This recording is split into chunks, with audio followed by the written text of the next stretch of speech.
ગીર સોમનાથના અલગ અલગ તાલુકામાં માવઠાનો માર જોવા મળ્યો છે। રૂપેણ અને માલણ નદીમાં ઘોડાપૂર બાદ સ્થિતિ અત્યંત વણસી ગઈ છે। અવિરત વરસાદ બાદ મગફળીનો પાક સંપૂર્ણપણે પાણીમાં ગરકાવ થઈ ગયો છે। ખેડૂતોની 4 મહિનાની મહેનત પર જાણે કે આ પાણી ફરી વળ્યું છે।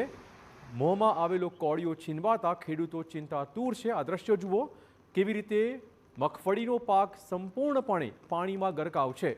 ખેડૂતોને ખૂબ મોટું આર્થિક નુકસાન પહોંચી રહ્યું છે। મોં સુધી આવેલો કોળિયો જાણે કે આ માવઠાએ છીનવી લીધો છે। વરસાદને કારણે જોરદાર નુકસાન છે। મગફળીના પાક છે, સોયાબીન છે, મગફળી નિરણ છે, જે ખેડૂતના લગભગ જે આ સિઝનના પાક હતા એ બધામાં નુકસાન છે, જબરજસ્ત નુકસાન છે। નુકસાનમાં તો અબજો રૂપિયાનું નુકસાન છે, બરાબર। અત્યારે ખેડૂતને ક્યાંય પણ જાતની હાલાકી ભોગવવા સિવાય બીજો કોઈ વારો નથી આવતો, બરાબર। સોયાબીન, માંડવી, કપાસ, બરાબર, તમામ પ્રકારના જે પાક હતા ચોમાસું એ નિષ્ફળ ગયા।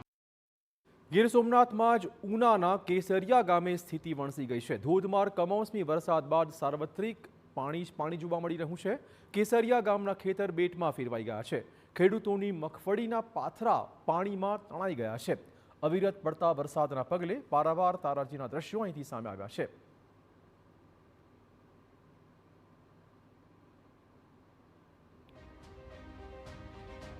તો સતત બીજા દિવસે પણ ગીર સોમનાથ જિલ્લામાં વરસાદી માહોલ છવાયો છે। ઉના પંથકમાં ધોધમાર વરસાદ બાદ હાલાકીના દ્રશ્યો।